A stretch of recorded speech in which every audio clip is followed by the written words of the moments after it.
Hi, everybody, and welcome to our regular Thursday evening get together. A warm welcome to anyone listening to this, either live or on replay. I know a lot of you watch it and listen to it on replay as well.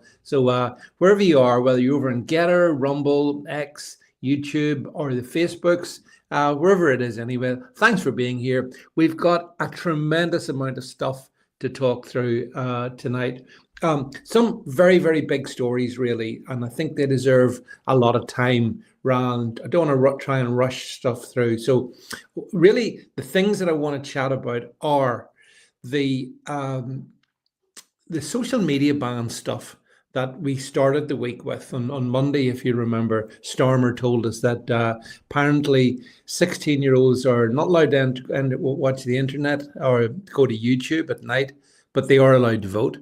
So I want to talk about that topic, the whole topic of social media bans and control, VPN bans, all of that kind of stuff. And then I want to talk about Trump's deal or non-deal, which is atrocious. Really not happy about that. You might think differently. We're going to chat about that. And then we're going to talk about Makerfield, because obviously I think polls close, is it at 10 o'clock tonight, I think? But anyway, this is the day that the people of Makerfield go to the polls to choose themselves their next MP. And obviously, this is Andy, King of the North's Burnham's big moment, or so he hopes.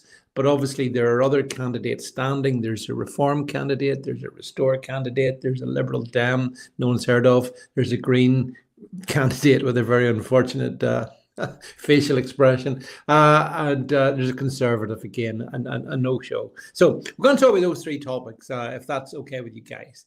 And of course, you're always welcome to make your own sort of comments, and we will read them, and we will basically take it from there. So, shall we kick off with Monday morning? And it had been widely trailblazed that Keir Starmer, he who will shortly be leaving Downing Street, decided that apparently if you're 16 or under, you just can't go on social media. You're going to be banned. Now, the ban doesn't come in until I think it's next September or some point next year anyway, but he's announced it this year. And it's actually going to be a stronger one. Hi, Harry. It's a stronger one than even the tyrants down in Australia put place. And I see since Starmer's announced it, the United Arab Emirates have also put it in. And I see Emmanuel Macron's, hi, Kane. Macron is also talking about this is our movement, he calls it. It's a movement, apparently. So I'll get everyone's view in this one to see what you guys think about it. Hi, Northern Monkey, Daniel, okay, John. I see you all. And we're joined by our transatlantic cousin as well, Paddy. Paddy, we may have an argument about Trump. I'm just telling you, giving you a heads up. No argument. I don't think. I am so pissed. It's ridiculous. Paddy, as is so often, we are synchronized. We'll get to that, Paddy. I promise a section in that. But I wanted to start off on this internet ban because I think it's outrageous. I don't think it'll work, but I don't think that's the point of it. I think the point of it is that you have to prove that you're over 16, you see, to access the social media platforms. And you know what that means? You're going to have to provide digital ID. So, Jed, are you looking forward to having to provide digital ID to go on, Facebook or YouTube or even X? What do you think, Jed? No, because I don't like government overreach, and that is definitely government overreach, isn't it? Yeah. Yeah. Oh, it is. Yeah. Oh, no. Yeah. But we're protecting the children. Which is the oldest trope in the book, Paddy. We're doing it we're taking you to the concentration camps, but listen, it's for. Won't you think of the children? That's what they say, isn't it? That's what they say. Yeah. Think of the children. Yeah. I see Kane says here on X, it's just a backdoor for digital ID. Absolutely. Well, I mean, Adrian, what do you reckon on this whole pernicious move to essentially it is digital ID? Like Kane's right here. It's absolutely digital ID. Oh, sure. Keir's just being a wonderful saint, isn't he? Protecting the kids, because we need ID, so all these uninvited guests who come across the the channel in a dinghy can throw their IDs away and create new ones. You know, he wants to protect the kids, but there was hundreds of thousands of them groomed and raped. And when you read that bloody report, the only people that should need protected are the politicians, because what we should be doing to them, you know. But anyway, no, look, this is just Labour trying to absolutely control and manipulate everything you see, everything you hear, everything you read. You know, this is like 1984. Oh yeah. I've mentioned 1984 earlier. What was the line? Ignore your eyes and your ears and believe only what you're told. Sorry, I'm paraphrasing. Yeah, the first and final rule of the party was that you had to learn to disbelieve the evidence of your own eyes. That's it. George Orwell, you know, that was that. But Antonio, are you in the building or not?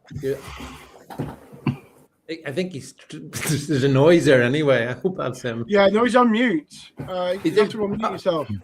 All right. I think he said he'll be on at 9. Sorry to interrupt. Oh, right, yeah. So he'll be. Sorry, is that John speaking, by the way? Yes, hello. Yes, that's me. Hi, John.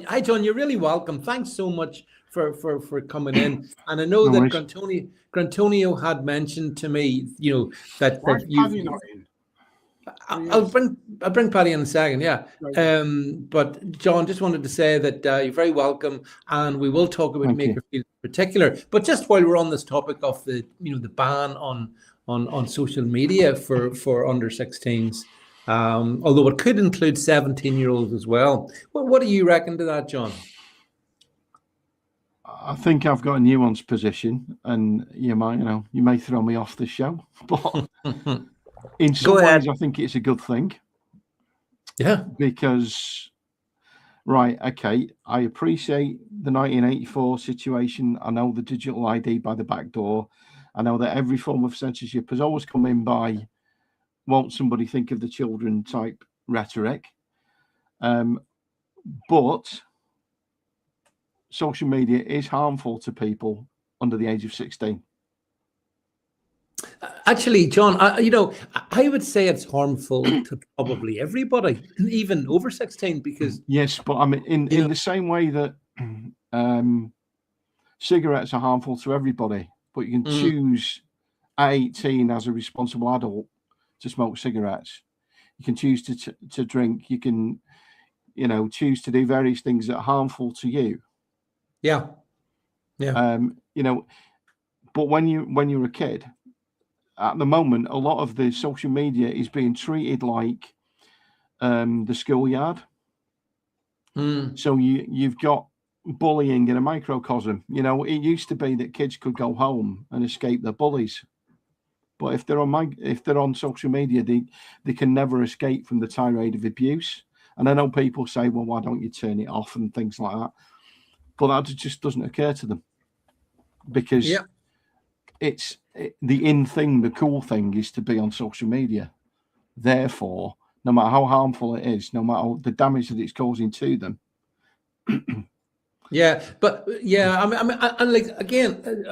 John, absolutely, right to express your opinion. Well, this is not an echo chamber by any means, But I'm not disagreeing with any idea of it being used as a backdoor for censorship, because I've been. But John, a free speech activist for 20 odd years, and I understand the arguments. I understand that everything is a slippery slope. The second you let government control one thing, they'll use it to control everything. Yeah, well, that's true. That's absolutely true. Paddy, come to you in this one next. What's you've heard the different views here, and I know this thankfully doesn't apply in the United States. Oh, they'd do it if they could. But here's the thing, John, it is, I always want to do it for the kids and this and that and everything else. Number one, it's I don't care what they're saying. The reason is it's to invoke digital ID because you don't have to have a digital ID. You can do facial recognition instead. So that was the other thing. But here's the other point that I wanted to make. was, it's not the government's job to protect our children. You teach your children morality, give them a good dosage of God, right and wrong, and sure they're going to get exposed to thing and anything, but you got to teach them to make good decisions and good choices. We all, your life is not an easy road, and a parent's job is to try to prepare their child for that fact. This is you kind of this is a parenting problem. If there's a problem with the child and the internet, it's because the parents allowed it to occur. And even if it didn't, once the problem's identified, it's the parents' job to correct it, not the government's. Paddy, I thought life was like a box of chocolates. You never know what you're going to get, except if it comes from the government. Yeah, well, yeah, but at least, Paddy, at least if they try doing that with you guys, you have over 700 million guns. I knew that was coming. God, I did too. I could hear that one coming. I got it in. He sets it up, Paddy. He sets it up. Now you can tell. That's all right. That's all right. He said that's all right. Life's a circle. But here, just Paddy, and going back to your point, and this one I agree with as well. I think it's the obligation lies with the parent. And one of the things that we have with left-wing socialist governments is that, for example, like free breakfast clubs is but the only thing that Stormer ever said that he's ever achieved. Free breakfast clubs are a disgrace. It's for the parent to feed their children. Now, if the parent cannot feed their children, we've got questions to ask of the parent. But the state use this, and they use this to insert themselves, Paddy. So what they're saying is, look, we'll feed your kids, don't worry about it. And now they're saying, look, we'll keep your kids safe online, don't worry about it. And all the time, Paddy, all the time, they're subverting that fundamental relationship between parent and child and responsibility, Paddy. They're undermining. They're undermining it. It's like it has a different. It's taken a different course here, where they've taken over in the United States. They've taken over the schooling, and they've removed writing, reading, and arithmetic, and replaced it with social engineering. In 1979, 95% of Republicans thought America was great, and 85% of Democrats did. Now, in this year, it's 85% Republicans and only 29% of Democrats, and 90% of people that have graduated out of at least 1 or 2 years of university are Democrats. Okay, but do you not think the social media, kids having access to it, is a good thing? Now, I get all the points that you've made, and they're all very valid, and they're all very, very reasonable points. But like, kids don't watch the news. How are the kids supposed to understand what's going on in the world? You can hang around a street corner, but you and your mates are not going to talk about the issues that are going on. At least now they see that there are grooming gangs. They are seeing that the country is being invaded by uninvited guests. They're seeing and hearing so many different things.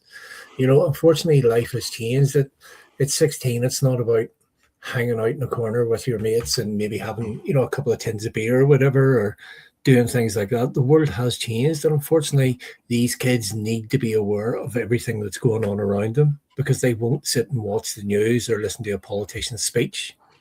Well, there is a simple answer to that. You just go on Blue Sky, because that's the only social media site that's going to be allowed for kids under 16. John, I went on about whenever Blue Sky came out, I went on it, and I was banned within 48 hours, Chad, if you remember. I do, David. It went really well. Lots of social media accounts that you've had. Yeah, because I used to manage them for him. Yeah, Blue Sky, Blue Sky, which is apparently some people would allege it's a bit pedo friendly, and funnily enough, John, it's one that they haven't banned. So isn't that weird? It's probably slightly more than somewhat pedo friendly, I think.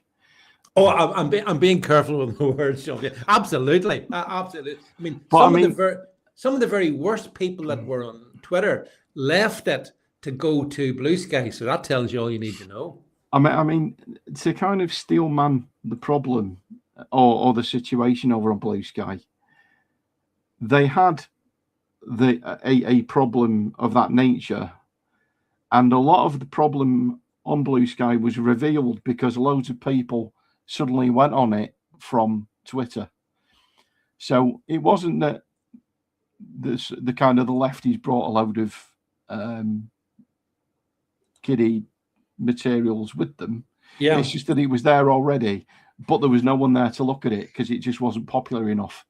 Yeah. And then everyone started looking at it, and then everything came up. You know, not to say that, of course, there's not a lot of problems with everything and everybody, but I think, you know, just to kind of be charitable. I'm not very charitable, but in this one occasion, I think that was the case that happened. But ever since, they've never clamped. I don't think anybody's clamped down on it, and it has just escalated anyway. So there's a point that Kane makes here on this comments I see over an X, and it's a good point actually, Adrian. He says it's important we also acknowledge that these kids will use other alternative apps and sites that we cannot monitor or don't even know about. These also are full of predators and monstrous people. I mean, I think that's a fair point, Adrian. You know, there's the kids, as I keep saying, or I mean, my grandkids embarrass me in terms of their media savviness. So I'm sure they'll find ways, Adrian. There is. And look at the apps that were created for us after we all got banned from Facebook and Twitter and all those different ones. We started with Rumble. Yep. Pardon me. There was Telegram. You know, there was loads that were created for people to bypass the censorship. And that's what I'm saying. Trying to ban these kids is not the right idea.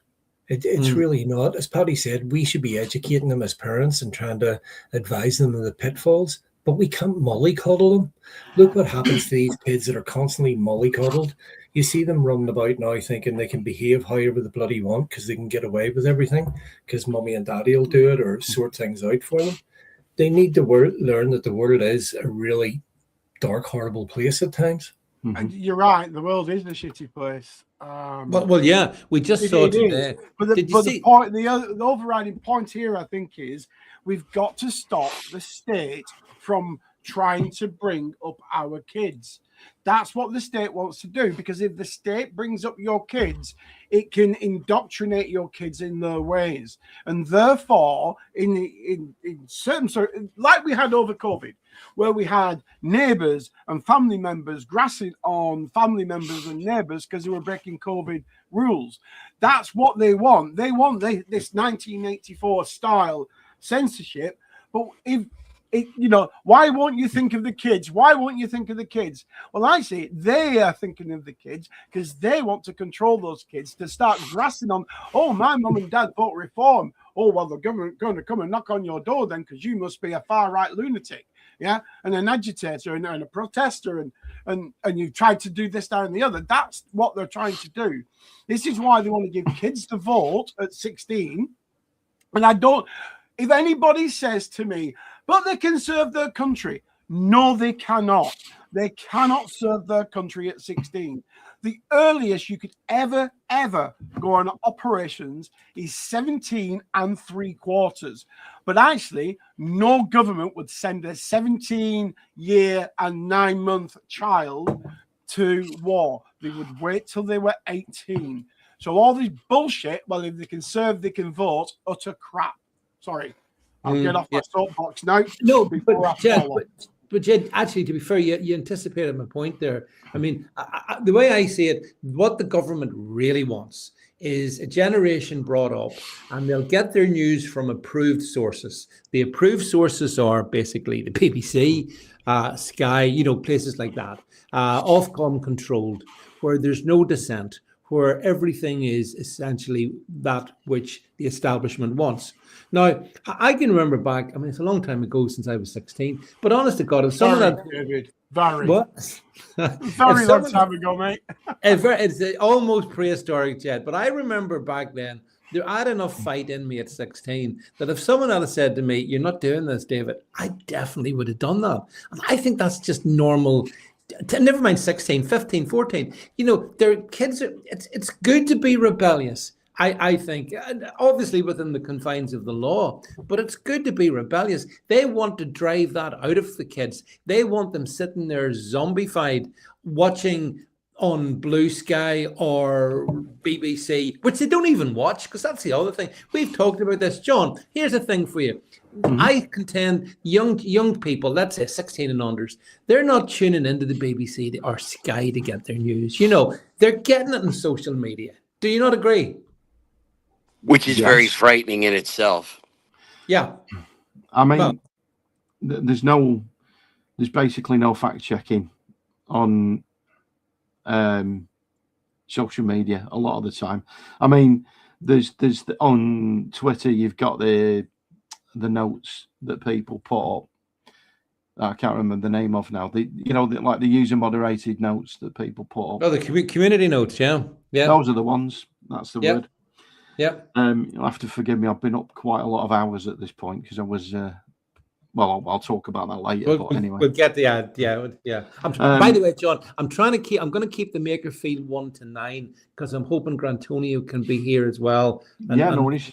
That's not a problem. And maybe he can join in, so we can all talk about that then. But carry on. Sorry, as you were saying. Yeah.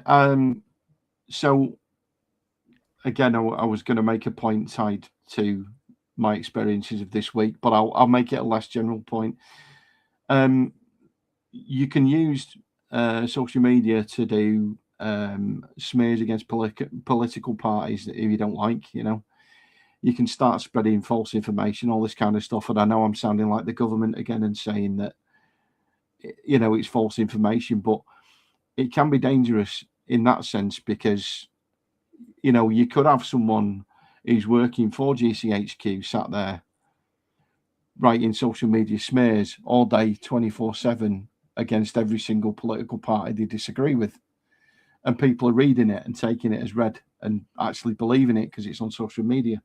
Yeah, it's true. Yeah. But did you also see, and again, I desperately want to keep the Makerfield stuff to 9, but just as a point of information, just on that point you made, in a question time, BBC question time last December, Zia Youssef from Reform was on the panel. And there were a couple of migrants, people who claimed they were migrants in the audience. But it turns out... The migrant charity. Yeah, you see that? Yeah, but the BBC didn't say, and we've got a few people who have been coached by a migrant charity to pretend they're just ordinary off-the-street migrants, So I'm saying, John, that, I mean, trust nothing is probably a good bit of advice, whether it's on social media or whether it's in mainstream media. Think for yourself and, come to your own conclusions would be my approach. I'm sort of...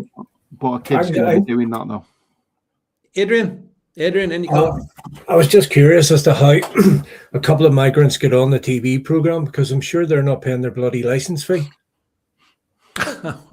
Yeah, well, I mean, no answer to that. Well, sorry, the charity would have funded them, wouldn't they?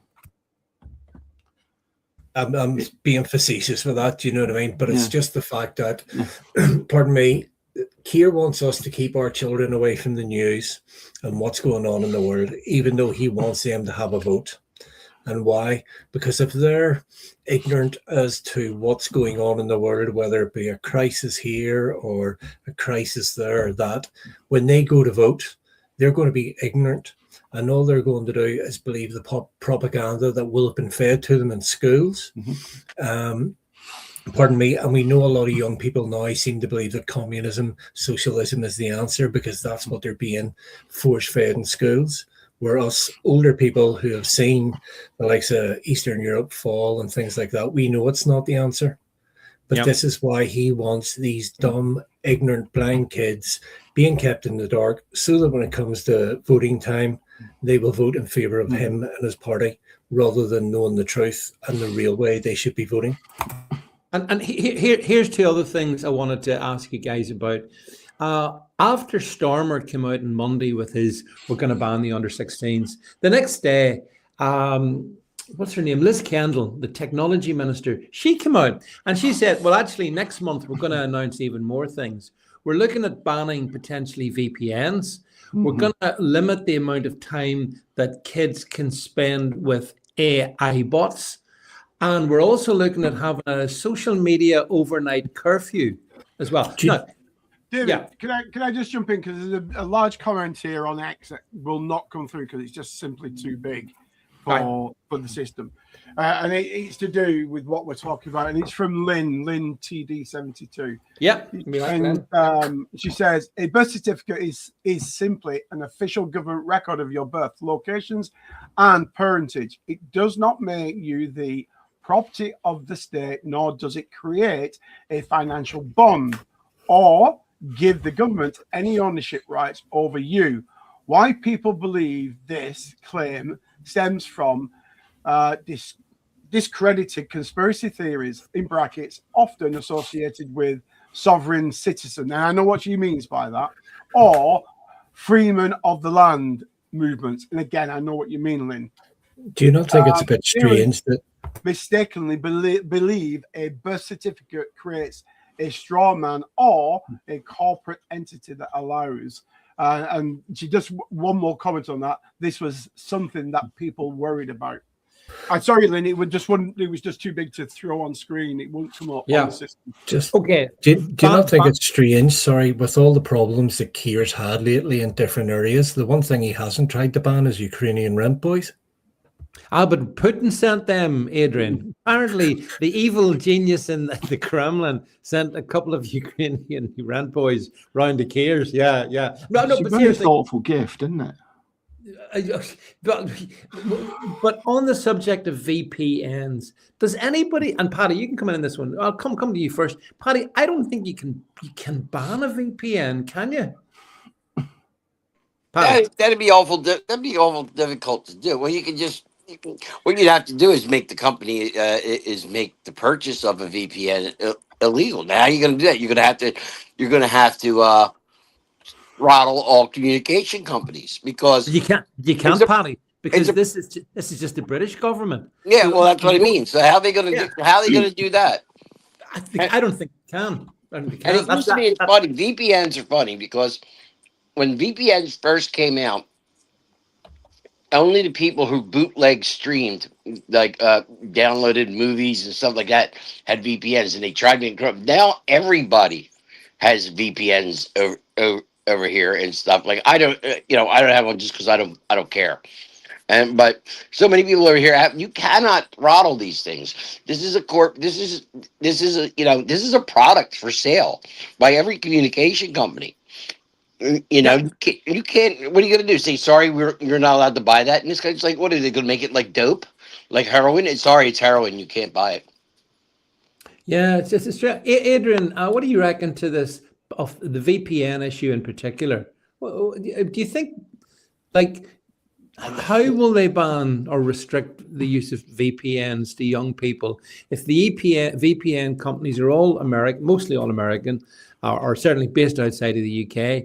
So how does the government do that? Well, the VPN companies know exactly who you are and where you are anyway. Yeah, that's right. So, we're sort of naive to think that you're totally hidden online when you're using one of them, because there is a log somewhere. There are no secrets. There are no secrets. So look, they can try and do it, but again, people will just move to different methods. Somebody else will come up with a way to bypass this, and we'll just keep going around in circles. But these are just sound bites, right? For the lefty idiots out there who think, well, yes, we need to protect the kids, we need to do this, that, and the other.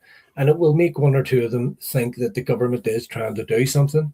But the reality is, I was going to say they're just pissing into the wind. Sorry for the language, but they are, because it's that big and that wide that they can't. And the example we used a few minutes ago was when people were banned from Facebook and Twitter, new platforms opened up. There will be new methods and new ways in the coming months to try and bypass this.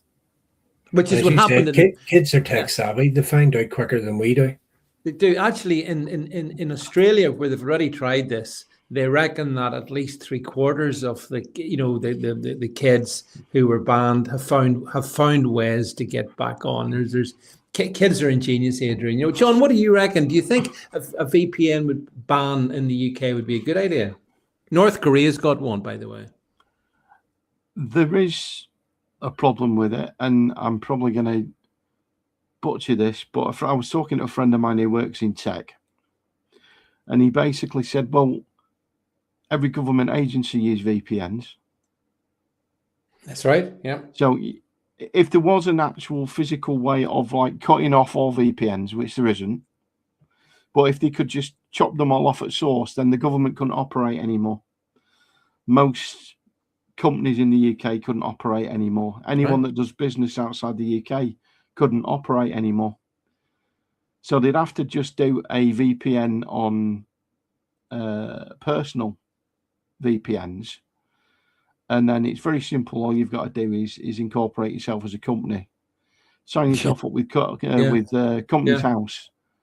And then you could pretty much, I'm sure, because I looked into this just out of a sense of curiosity, use the expense of the VPN to offset against tax. So you could get a VPN for free and still operate and still do everything you wanted to do, and the government couldn't do anything about it.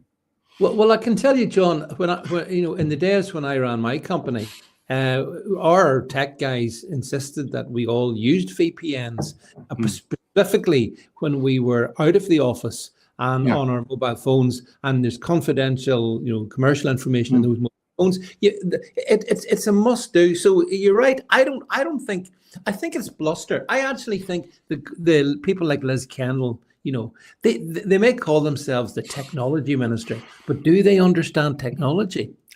I would query that. They don't, David, because obviously I've worked in those circles with those. You have, Jed, yeah. And literally, they don't have a Scooby-Doo. So absolutely right what John said. All of government uses VPN. But what they could do, John, is get your Google Play, Apple Store to stop, to withdraw it from your phone. They've done that with other apps in the past. That's true, actually, yeah. So they could get it to withdraw it off your phone. And they could get Microsoft, when you do your updates, to withdraw it off your device, your Windows device, and equally with Linux and iOS. So it is possible, but the tech companies would have to be involved. But the problem being is if you're using one, let's say I've got one on switched on now and I've got it set to the USA, in all intents and purposes, this computer is sat in the USA. How would they identify it was a UK computer? That is the issue. Yeah, that's good. It's an interesting point. See, Daniel says here in the stream, well, the money minister, or Rachel from accounts, she doesn't understand money. It's actually true, actually. They don't understand the things. But anyway, I want to move it on. We've had half an hour on that one. And I want to now turn my attention to President Trump. Paddy, I hope your ears are pricking up on this one. So, Paddy, as we both know, we've supported Trump. I've supported him from 2015 all the way along, and I support pretty much, I'd say, 95% of what he does. Not everything, but I've never really had huge disagreements with him on anything until now. And now I've got a real problem, and from the looks of it, I'm not the only one. The deal he's cut with the Iranian regime is an absolute abomination.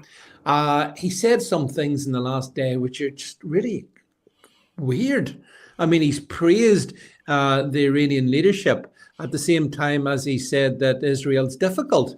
And then for extra laughs, J.D. Vance, who I used to say, oh yeah, I want him to be president. Definitely not. He's become even more hostile to Israel. How dare Israel defend itself against Hezbollah in Lebanon? So, I want to get your response to... I mean, there's a really good comment on the stream Jed's brought up. This is what Vance said. My message to people in Bibi's government who are attacking Trump: do not attack the only leader in the world who supports you. Your country was built with our money.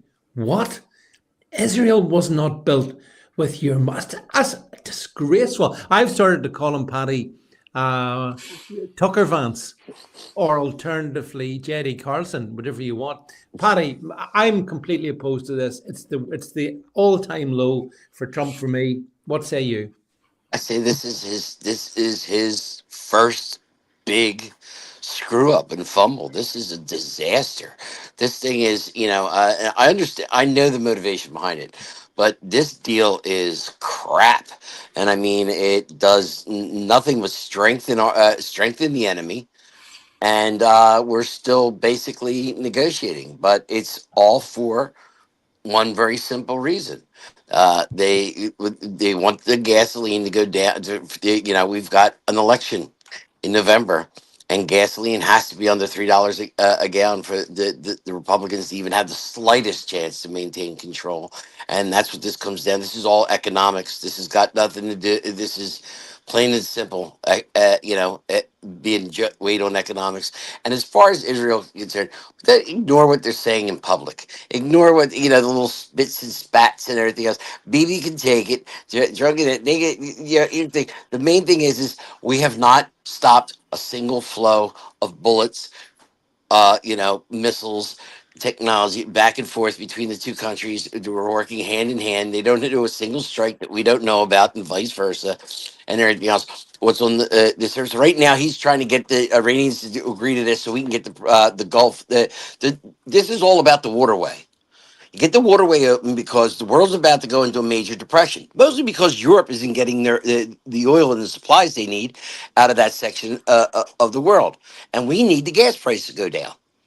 And it's so this is all economic, but also too nothing's set in stone. As soon as it's still going to come down to the uranium, and once it reaches that, but they're going to delay this whole thing with the Bingo. uranium till after the election.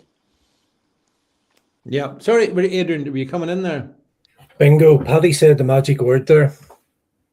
What's that? Uranium. Yep, it's all about the uranium, and that's all that matters. Because sooner or later, and right now they got the economy. They're balancing out the economy. The world is not, whether you realize it or not, is on the edge of a major depression. If the straits don't open. How did they get the uranium? It's not the only thing, Paddy, that's depressed, I tell you now. Well, hang on, Adrian, just bang something. But Paddy, just 1 second. If this is all about this, you mentioned the Strait of Hormuz. The Strait of Hormuz was opened before any of this started.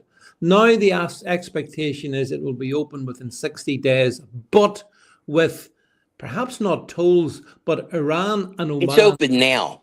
Now, hang on a sec. For Iranian vessels, Paddy. Yeah, it's right open for them. And for foreign vessels too. Everybody's shipping. All the shipments are going through now as quickly as possible. They're emptying it out. While this lasts. So tell me, Paddy, those Iranian ships that are leaving now uninterrupted, full of oil, the money for that. Exactly. Yeah. It's a disgrace. The money for that is going to prop up it's going to refinance the terror arms. That's all that money is going to strengthen the regime. It's a total betrayal of the people. This is a total betrayal of what we said we were going to do. This is a disgrace. So many people on my peers, it's. Feel this way. This deal is not going over well. And the only thing they're hoping for is that you got to remember, less than 15% of Americans vote. The other 85% don't. And the other 85% are controlled by one thing in this country, the price of gasoline. And that's all they care about. Yeah, but for all Trump's bluster, surrender or die, all of that stuff, all I'm saying is he's been shown on this occasion, Paddy, to be just hollow to the core. He totally. This is a total script. This is a total drop. This is a total betrayal.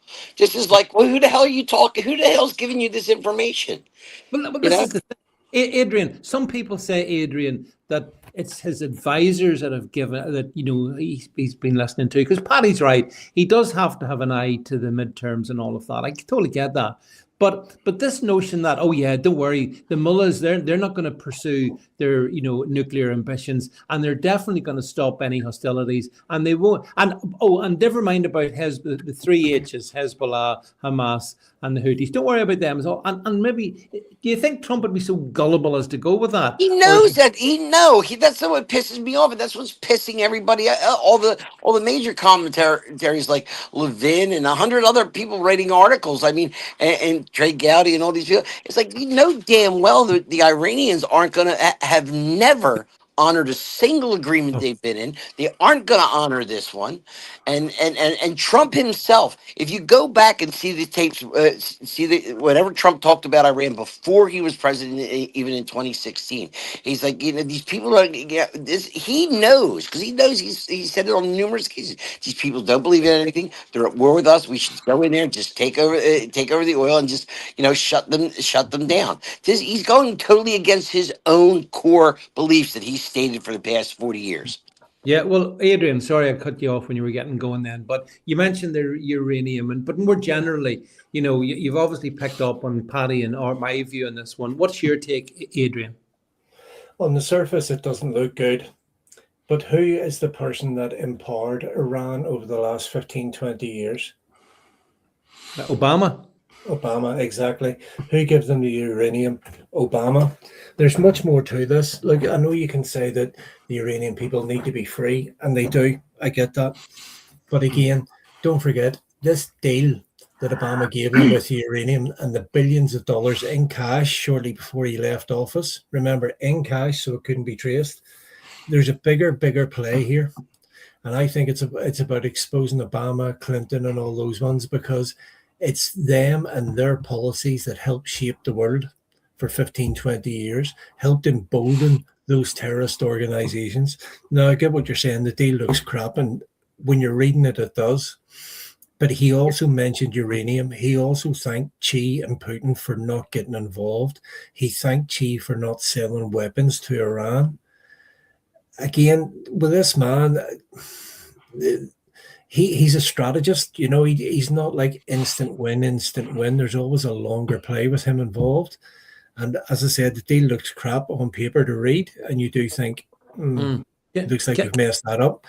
But again, I would take the longer, bigger picture view with it. And to add to what Adrian just said, I believe Trump knows that this deal is not going to work. That's why it's not a treaty. It's a document of understanding. They're agreeing to. It's basically a ceasefire agreement that they're agreeing to hold back and talk things in more detail. But it's all going to come down to the uranium, and they're going to drag this out until after November, and then it's good, and then it's big, because the whole thing is, unless we get the uranium in our hands, hostilities will recommence.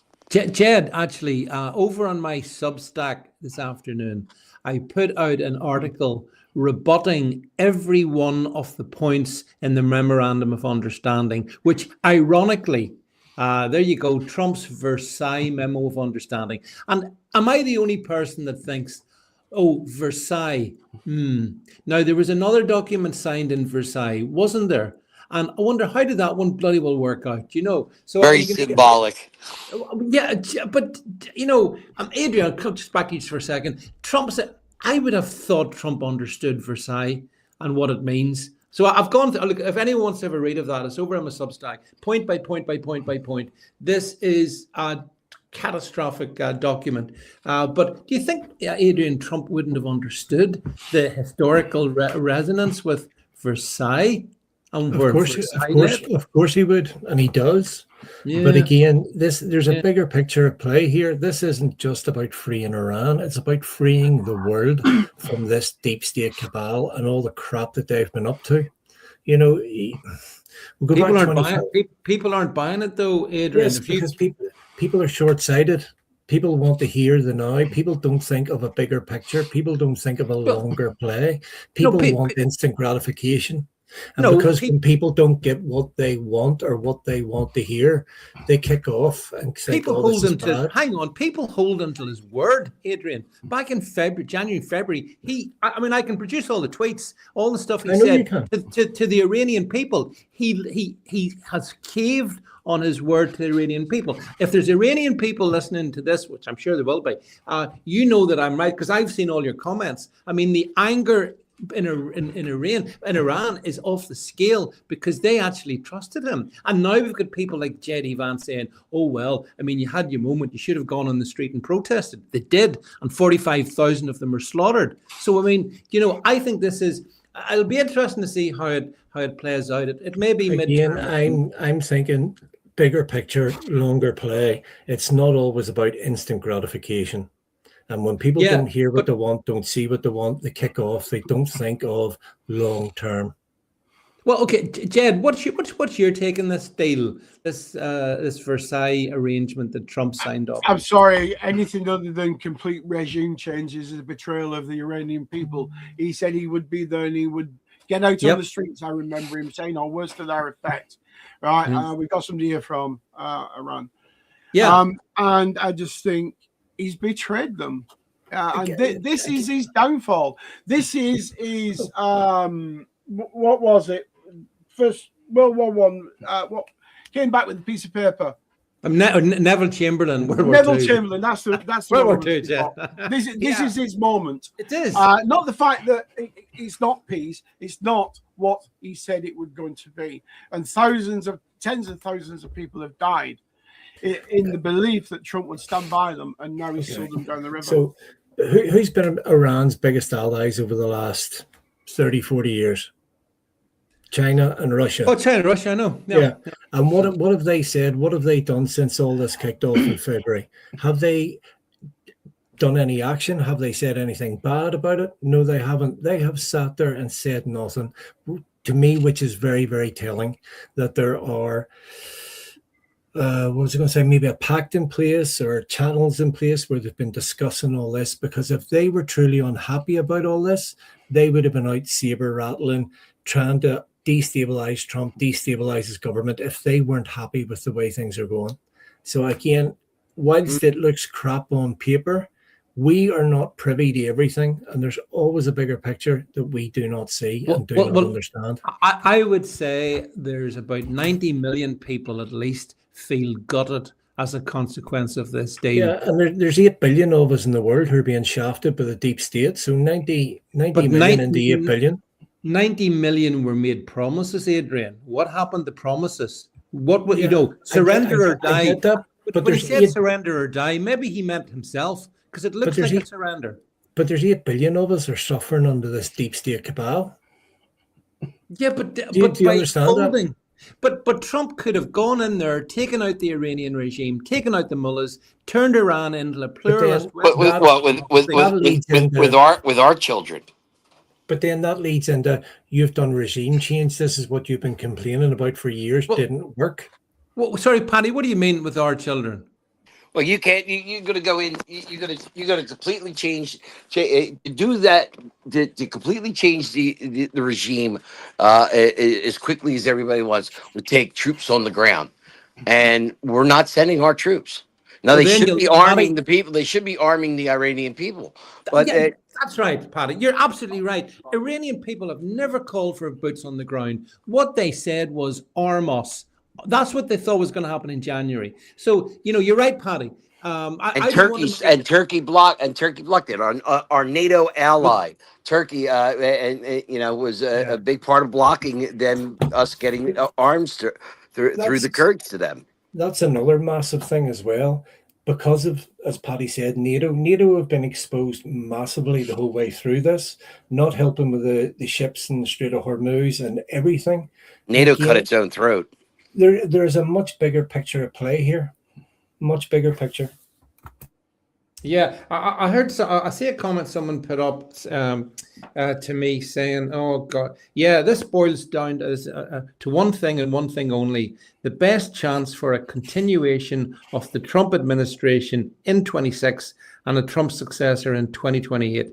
Everything else is inconsequential and can be dealt with." That's a comment someone I see drop me. And yeah, I get that. I mean, and a guy called Billy O sent me that. I fully understand that, but I'm sorry. I think the deal is so lousy that you will find that it'll fall, as I've detailed in my article, that every element of it will fall apart. So, okay, life moves on. But it's a crap deal. And by the way, I had a laugh at Trump saying, "Oh, we didn't give $300 billion. We haven't," because he's Paddy. He obviously feels the heat on this one. It's not just me and From what I can see, a lot of significant people are. Oh, he's getting major heat, Yeah. major heat. But also too, here you go. I'll start a new conspiracy theory. He did this at Versailles symbolically because he knows it's going to fail. And all he's got to do is delay it till Ooh, after the that's a new election, one. That's and a new that's he. But conspiracy. and so he purposely decided, it was like, yeah, what is it? Right. Every deal that goes to Versailles dies. Yeah. Hey, John. I know I haven't brought you in yet, but do you want to venture an opinion? You can tell there's a bit of heated views on this one. Any thoughts on this deal with Iran? Now, I'm not fully up to speed on it because I've not read all the details, but judging by Trump's character, and everyone can disagree with me on this, but what I'm wondering is he kind of putting the ball in Iran's court and saying, right, look how nice we are. We're going to give you this freedom to do something. And then the entire world's going to sit and watch what Iran do next with the money. Are they going to continue to fund terrorism? Are they going to continue to do these other things?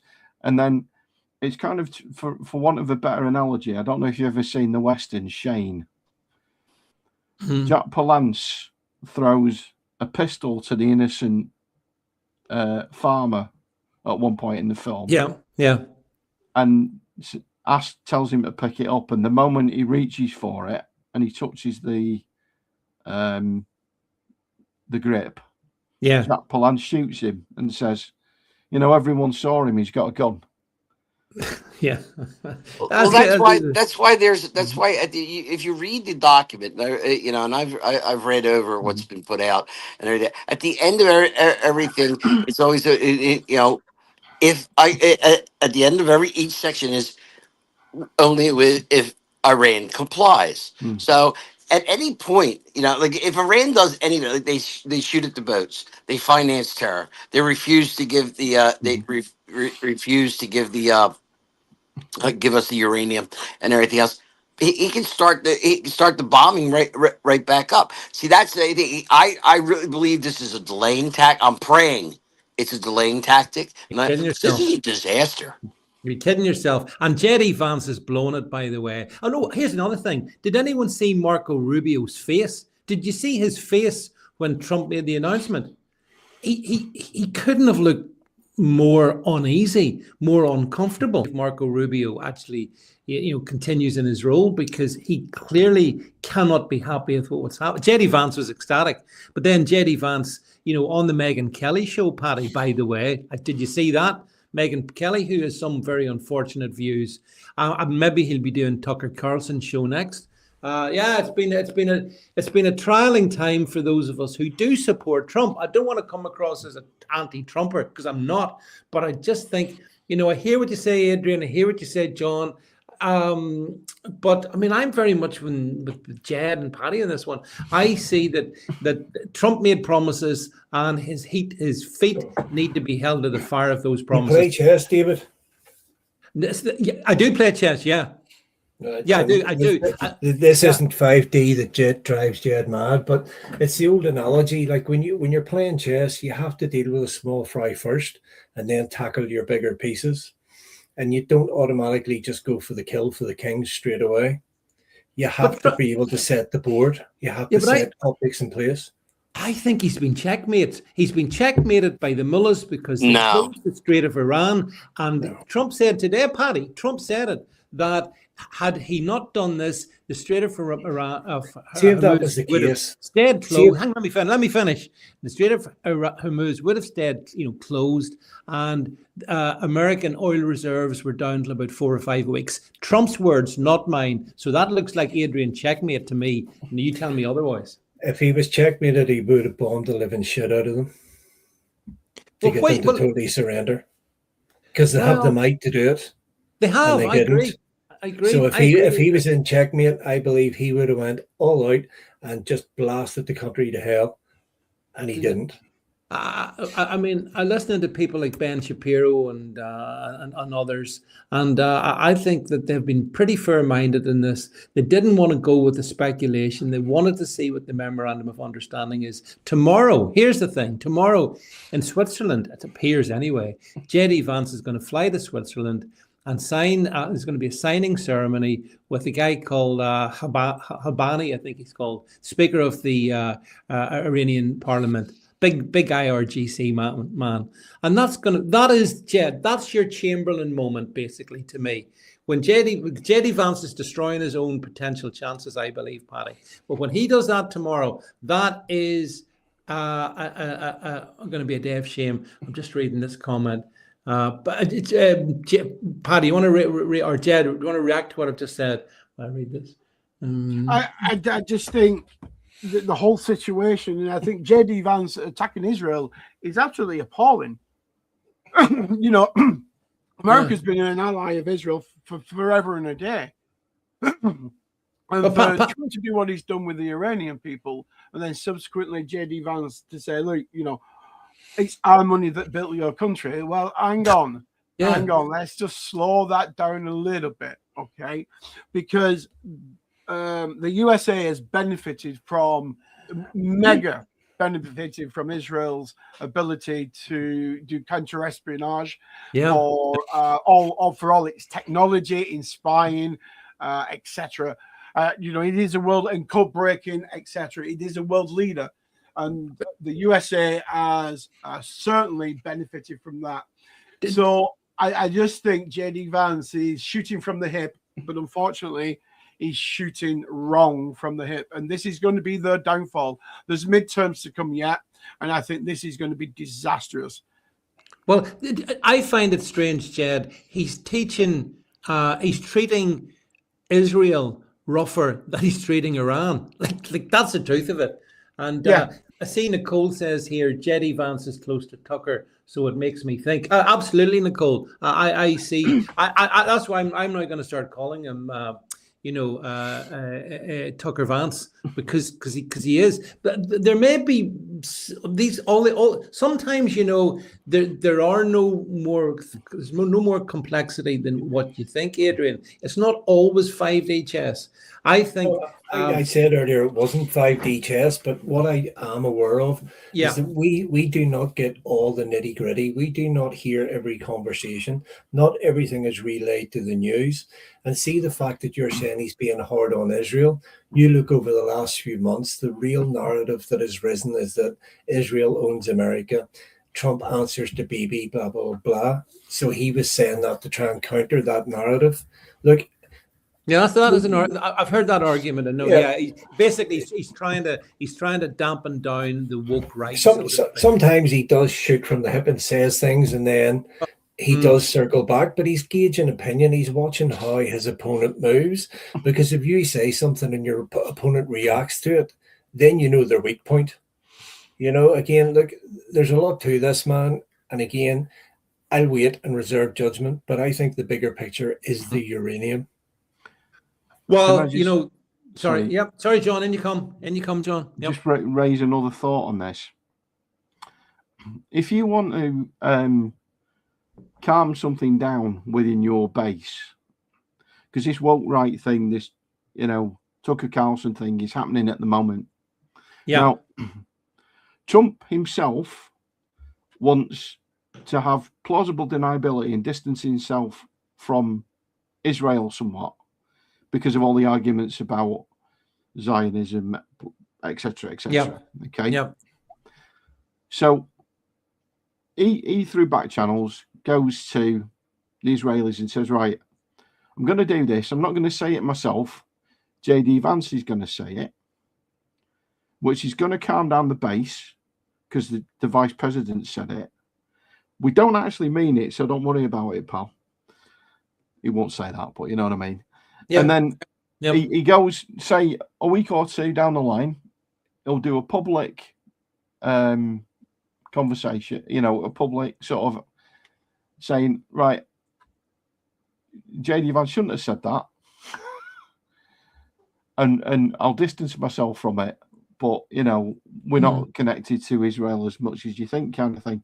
So I think it's a firefighting tactic at this juncture, and he's kind of used Vance at the moment as a lightning rod. So he's not getting flack for saying that. But then a few months down the line, when everybody's forgot about it and the next political news cycles come along, he'll go and do something different and make it everything cool again between everybody. Well, certainly, I think that's echoing something that Adrian, what you were saying as well. I mean, I'm going to wrap it up now on Iran. We're going to move to Makerfield, but the only thing I would sort of finish in saying is that 2 days ago, when this was on the day this was announced, the Iranian regime hanged 2 men who'd been out protesting as Trump had advised them to do back in January. I'll just leave it on that note and to say, hang on a second, that I stand 100% with the Iranian people and 100% against every aspect of this deal. Paddy, you can have the final word, but we're moving to Makerfield. Yeah, no problem. I just wanted to say the other thing that Trump did say publicly yesterday. Hey man, if this works, I'm the hero. When it all falls apart, it's all JD Vance's fault. He did say that. Yes, he did. And also too, you had the other two. Rubio is not going to step down. Rubio has kept his mouth shut. But Ted Cruz, who was the last man to bail out in 2016, was the only one who gave Trump a run for his money, has come out publicly and condemned this and stood right by Israel. So you got the president, and you got all sorts of politics being played in the background. I believe this is a feint. I'm praying it's a feint. And but either push comes to shove, it all comes down to the uranium. It doesn't matter what we agree with. When it comes down to whether or not if they say no or they fudge on the uranium, that's going to blow it all up, and that's what's going to happen. Well, okay, as I say, just to repeat, I stand with Iranian people and against this atrocious deal. Right, okay. Thank you, Iranian friends, for all your kind words. We're going to move now back to the UK and to Makerfield, because I think the polls close. Is it 9 o'clock or 10 o'clock? It's 10 o'clock, David. Normally, 10 o'clock. 10, so the polls are going to close in just under an hour, just over an hour. all the Czechoslovakians. What's that? Well, you keep saying the polls closed, but it might be the Czechoslovakians. Oh God! Right. So the polls will be closing in Makerfield, and we all know the story here. And there's a lot of stuff to cover in this one. And John, and I'm going to bring you in a second this one. You can lead us in this. But fundamentally, the position is that this by-election was brought about by Andy Burnham's political ambition to get himself out of the role of Greater Manchester Mayor into Parliament as an MP, and then mount a challenge against Keir Starmer, become Prime Minister, and give Labour a whole new fresh overcoat and whatnot. So that's Andy Burnham's ambition. Makerfield in the 7th of May elections went pretty much 100%, or should I say, Reform won pretty much every seat that they stood in. In this election, as I say, you got Andy Burnham, you get Robert Kenyon standing for Reform. You have then also kind of a spoiler candidate or alternative, as they might say it, that is Rebecca Shepherd standing for Restore, and then a couple of no names, basically. And it's all going to be decided tonight, basically. I don't know when we'll get the result, but I'll definitely cover it tomorrow. But if it can come, John, to you first, because I understand from Grantonio, you actually been out on the ground there. So can you tell us what you found and what your thoughts are? First thing, I wouldn't say Rebecca's a spoiler candidate, because I'm actually a Restore member. But so we might have an argument in a few minutes. We will, yeah. But I am, I'm in Restore. I joined recently because I think, well, I've not got faith in Reform, but I won't go too much into that. But from my point of view, and again, everyone can feel free to disagree, I think Restore now is what's stopping us from a civil war.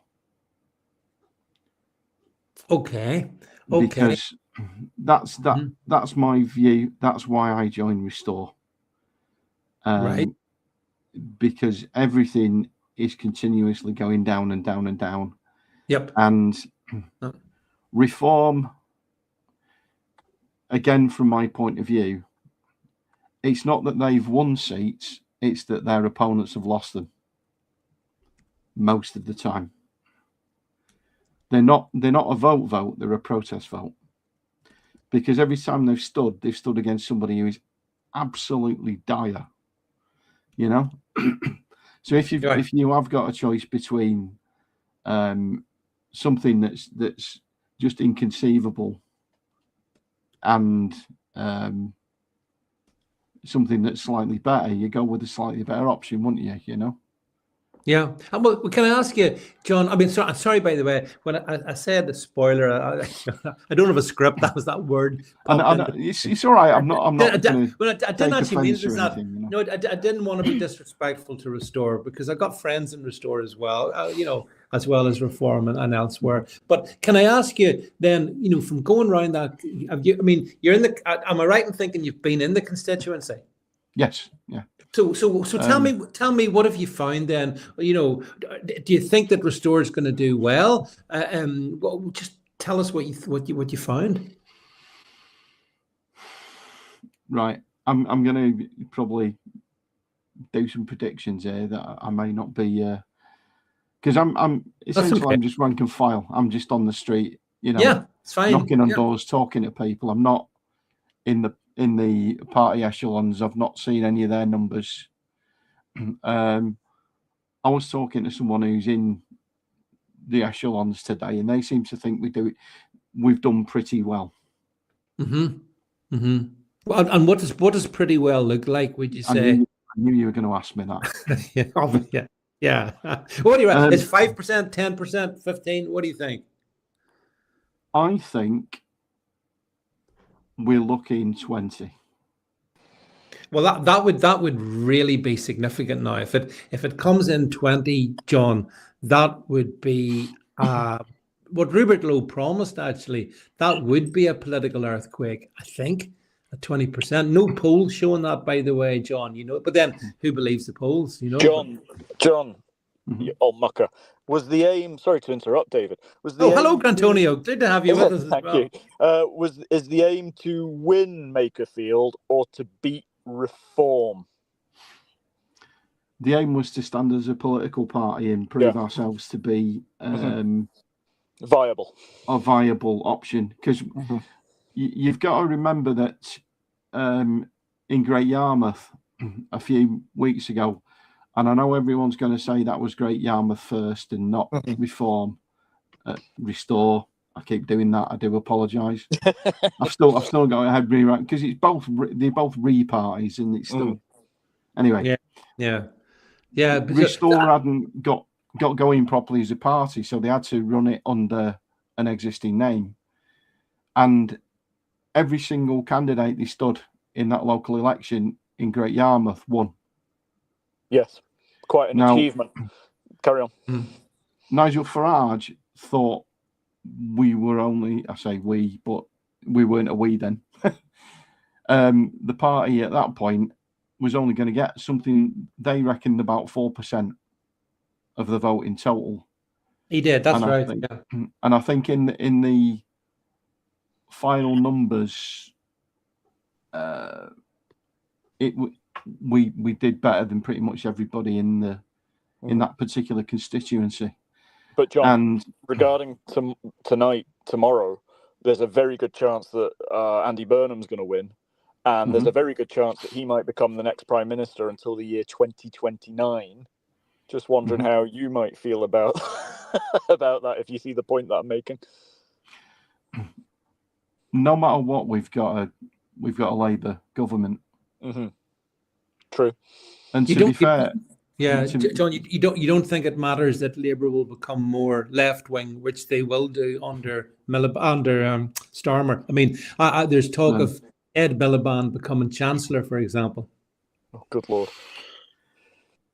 And I know there's this thought that it's all going to get worse, but I don't think it can. I think mathematically, unless they employ the method of getting rid of the unemployed from Ups Apocalypse and asking for volunteers to jump off the White Cliffs of Dover. Yeah. We cannot get any worse than where we are. The reason why there are people on the streets of Belfast burning down houses is because we can't get worse than where we are. The reason why Restore exists as a party is because a lot of people don't trust Nigel Farage anymore. And the problem is that, rightly or wrongly, people see him as a part of the Uni Party now, because he's brought in a load of Tory defectors into the party. If he'd not got rid of Rupert Lowe when he did, Restore wouldn't exist. But Reform would have lurched to the right, took on all the members that have all joined Restore, would have been a much bigger party. But the trouble is, and the argument is from both sides. One side is Rupert Lowe wants to destroy Reform because of his ego. And Restore say, well, Rupert Lowe got thrown out of Reform because of Nigel Farage's ego. So they're at an impasse, and neither side will want at any point to blink. The other interesting thing is Advance has stopped being a party now, and they're kind of floating around in the background. Ben Habib is still floating around, and what will be interesting is if he gets on board with Restore fully, then that looks more like a united right wing and leaves Reform looking like they're standing in the middle, not quite knowing what to do, because they keep doing counter messaging and tripping themselves up with, one member of their cabinet will say one thing and then it'll be corrected in the next press release. Right. Okay. Yep. Get that, John. Right. Jed, I want to bring you in because I know you mightn't see things exactly the same as John's just said. So do you want to have your speak on it? I do, and I'm sorry, John. I'm going to have to completely disagree with you on just right. That's fine. This is what we do, John. This is why we have these discussions. Yeah. And all I think at the moment is Restore is handing a victory to the Labour Party, to Burnham. Okay. I don't think it's Restore's time, because what I think is, and I've said this, and then David will verify, and the other people on this podcast, that I don't think Reform is the answer, but it is an answer to get us to the answer. So what I mean by that is Reform, yes, some great stuff and some bad stuff. But what we need is to get away from, and I'm going to use a word, and it might not be in the right context, but the paradigm of the two-party system. Yeah, the uni party. We have to move away from that. And I don't think Restore at this moment in time, is that move. I think because of the groundswell with Reform, I think Reform is that move. Now, there may be that move to get Farage into as PM, and that's fine. And it might be a term, it might be 2 terms. But what I'm trying to get at is maybe Restore is after Farage, when people have got, hey, hang on, we can have a better life with right-wing policies. But some policies that Reform are doing are not quite what we want. But hang on, look over at Restore. They've got initially the same policies as Reform in some areas, and they've got the additional ones I want. But I don't think it's Restore's time. All I think right now in Makerfield is Restore is just going to give it to Burnham. Adrian, I want to bring you in this one next. What you've heard from John and Jed? What do you think's going to happen when the polls close in less than an hour?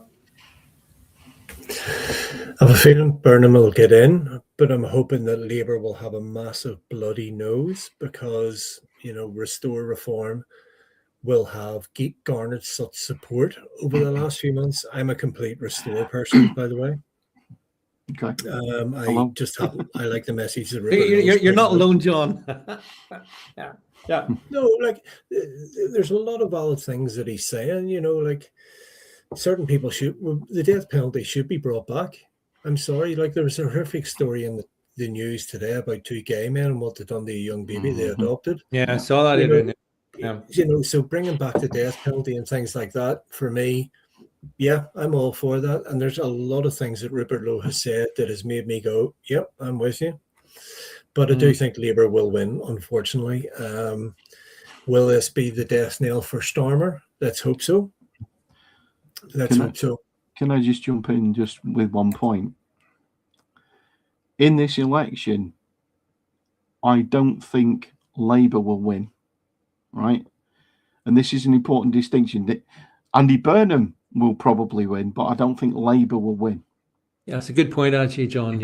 Because the messaging on the doorstep that Labour have been using, and I've heard it because they've been like up the street from where I've been while I've been doing it. It's Andy Burnham. It's never Labour. They don't mention the Labour Party on most of their paperwork. Yeah. All of the signs in the window, it goes, restore, reform, the Greens, Andy Burnham. Yeah. And you're like, it's like a cult of personality. They're going after him. Yeah, but John, don't you think it's kind of funny almost the way that Burnham's standing on a get Labour out platform, or certainly get Starmer out anyway, and it's which kind of in a way diffuses reform has always been get Starmer out, but Burnham's get Starmer out as well. Do you not think, though, sorry for interrupting, do you not think at the minute Keir Starmer is so toxic to anybody, even his own party? Like we saw him being shunned at the G7 the other day and standing there like an idiot. Adrian, isn't the problem that Andy Burnham is, and I use my words carefully, a more likable person? The fact is he'll get in. No, I'm being serious. He's more likable. He'll be able to do things in the next 5 years on the basis of the fact that, well, he's in power, and I think he will lurch to the left. Sorry, David, go on. I was wanting your famous impersonation of the King of the North. I understand your frustrations. I understand. I'm just normal like you. I understand your frustrations. Good man. Yeah. But that's my worry, though, that Burnham is more likable than Starmer, and on the same basis that rabies is probably better than having Black Death. All the stuff about stopping the boats, okay, they'll stop the boats, but they're going to ramp up legal migration. They're going to get us closer to Europe. I mean, Rachel Reeves as Chancellor, I think, will be replaced by Ed Miliband. You look at the damage that Ed Miliband has done to industries across the UK. Go on, David. Yeah, but this is interesting. This actually, Paddy, I'm not ignoring you. I'm going to bring you in a sec as well. But one of the arguments that I've heard for people saying it doesn't matter about Burnham getting in. I can see a lot of people think it doesn't matter, and part of their argument is that if Burnham, assuming Burnham gets in and someone like Miliband becomes Chancellor and the country goes to even worse, John, than what you think, then that will mean that the response to that will be even greater. Can I very quickly get in, David? Because I think John made an excellent point. We are in the dystopia. Things cannot get worse. Now, if Andy Burnham does not get in, then there will be a leadership challenge from West.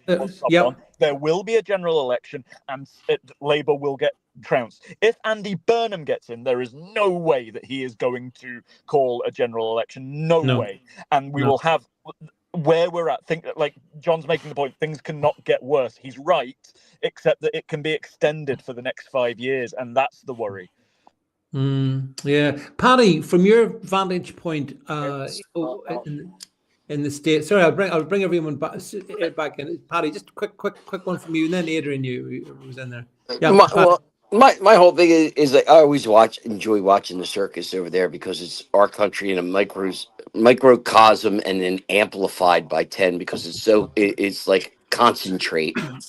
But they, but I'm sorry, and I find this very disturbing that I keep hearing you people saying it can't get worse. Are you out of your mind? Oh, it can get a ton worse. They just arrested some woman in France because she complained that some immigrant broke into her place. And so you believe me, it can get a lot worse, and it's going to get a lot worse. That's what you can get. I guarantee you, no matter who is, whether Burnham replaces Stormer's got to go. So I think you got a good chance We've of. got people getting stabbed every day, Paddy, by migrants. It really cannot get worse. Yeah, well, wait, Just get it's extended. be careful what you say, man. I watch people get. You don't understand. So your love. That's the one thing that your society has invented. Your society is not as violent as mine.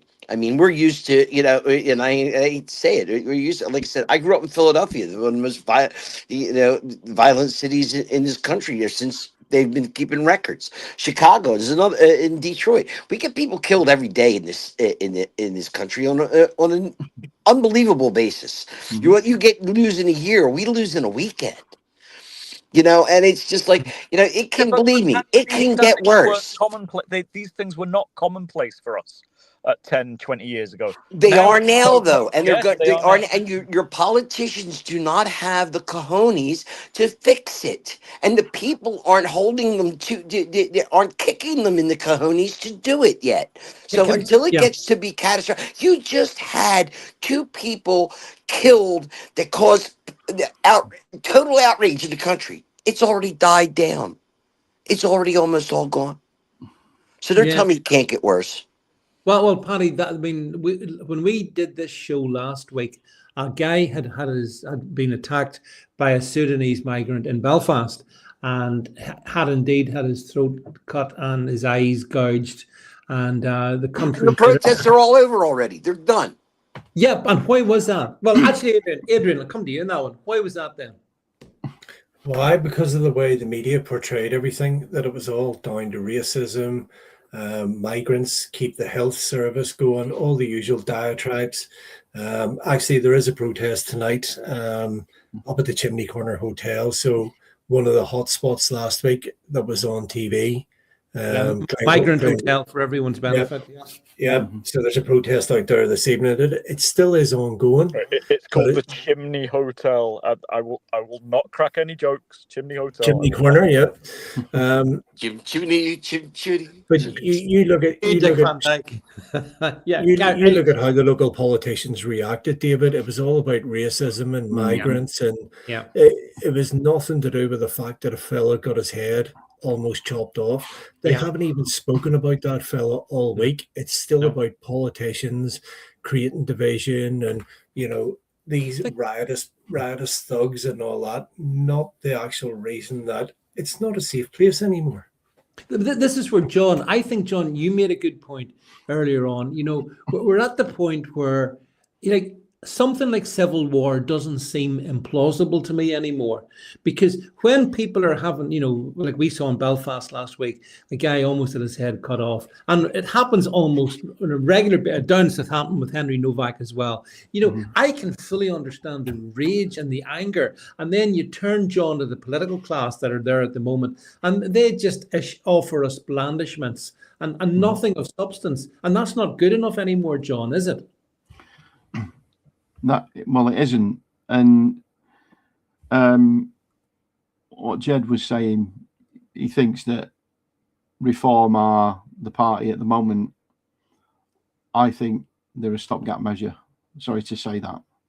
That's what I'm trying to say, John. I don't think they're the full answer, but they're an answer.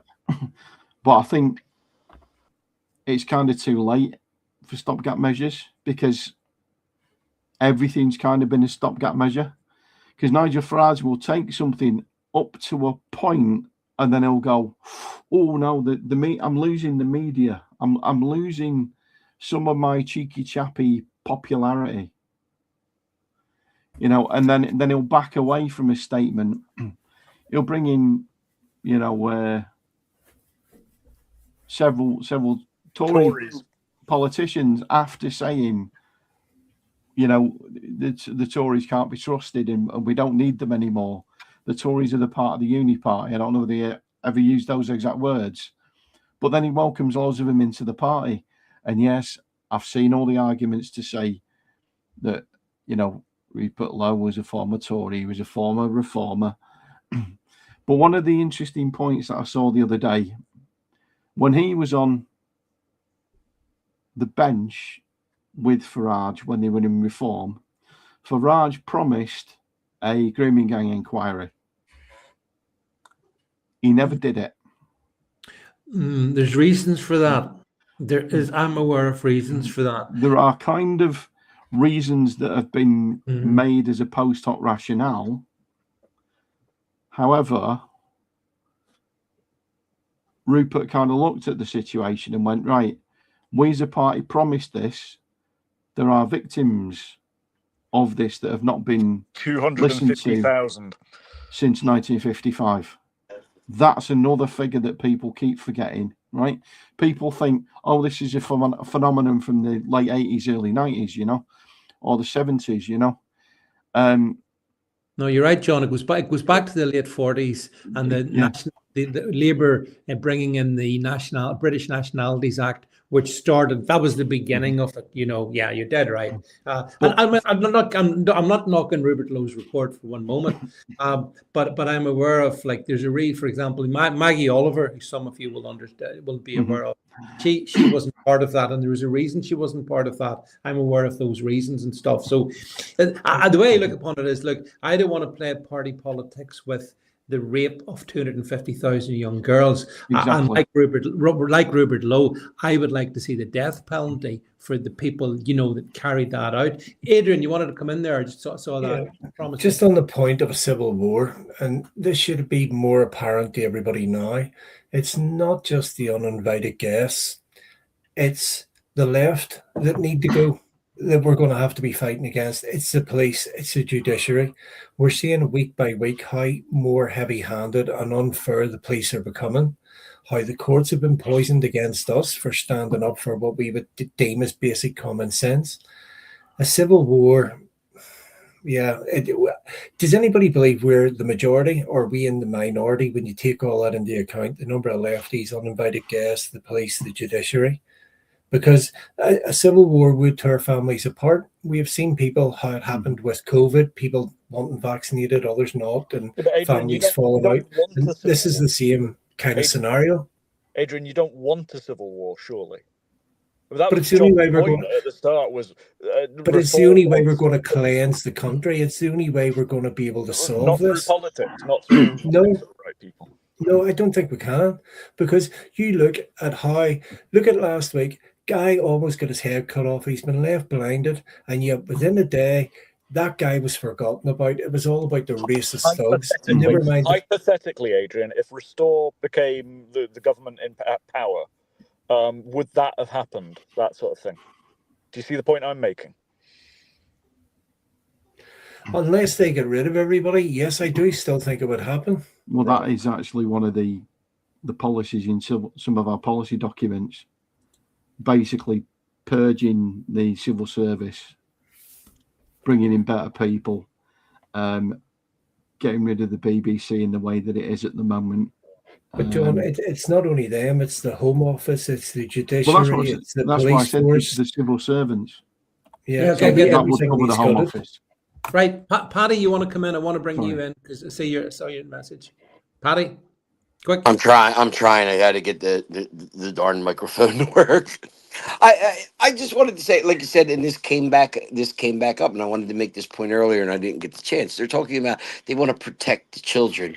Well, 250,000 children were just, we know were attacked and covered up. If they want to prove they want the children to be protected, let's see some prosecutions of the politicians that covered this up. You want to prove you want the best for the children are your number one concern? Prosecute those who covered this up, and then maybe we'll believe that you might want to do something for the children. Right. Yeah, I get that. Listen. Can I just come in again? Sorry. Yeah, but final word, actually, then we're going to wrap up. We have to be sharp at 9:30. Go ahead, John, quick. I just wanted to make a quick point to what you were just saying. again, it's not statutory and it's not a governmental report, but the grooming gang report that's just been done, there is money set aside for private prosecutions of the people that have done and facilitated these crimes. And it's not just the criminals themselves, it is the police, it is the social workers, it is the politicians that facilitated it. And Rupert Lowe is also talking about, at any rate, using parliamentary privilege to name them on television in Parliament.